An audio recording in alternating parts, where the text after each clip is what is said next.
Dragon 15, the Copper Armored Drake. Now, this guy right away, you can see some, to me, as soon as I do any of the, like a big bony crest or something like that, they do start to feel, definitely influenced by like a triceratops type of a dinosaur, a big shielded bone plate.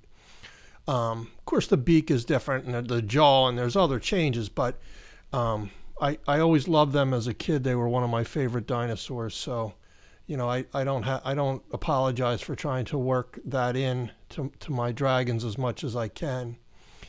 But I thought, this guy definitely looks like he's a little more bred for battle, and if I were to take the body further than I do here, I would even play up on that, the big bony plates, and, and maybe even take a look at some dinosaur reference of animals that did have those things, incorporate that kind of stuff.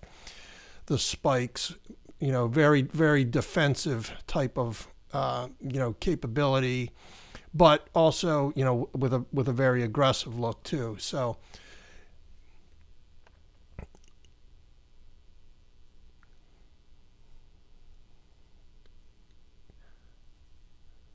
thinking about that bony plate there too, there's a lot of choices for texture on something like this, and on this particular drawing, I'm really just trying to get some form in here.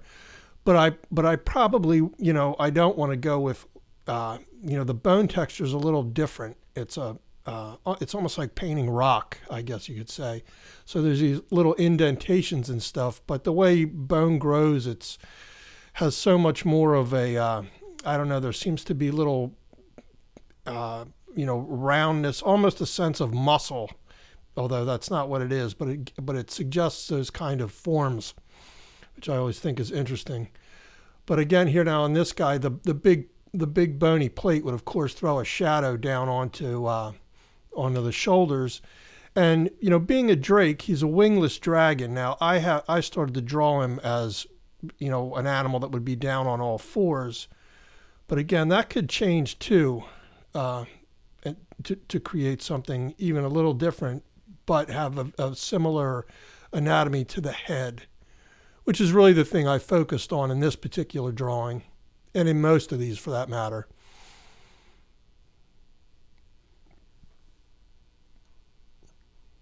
The face to me reminds me of like an evil bird of some kind, a vulture almost, with that big nose. But then the big crest of bone, the big, it almost reminds me of a headdress. Could be something, pretty cool and ornate. Takes you away from that a little bit. And again, there are a lot of variations that could be done with this thing, adding spikes and different things to the end of it, or the exterior of that plate and all kinds of things. So I really like the way this one came out. I do think this is one I'll probably develop a little further.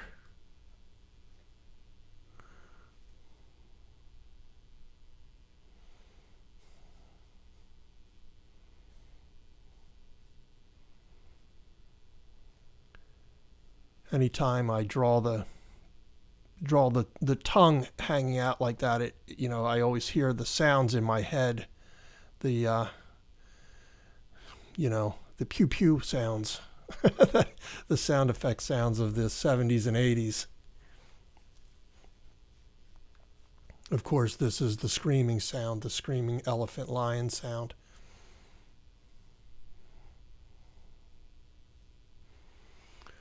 Just a couple of dark accents, and then this is pretty tuned up as far as a concept piece and where I'd like it to be if I were to take it a little further and design obviously the body a little more.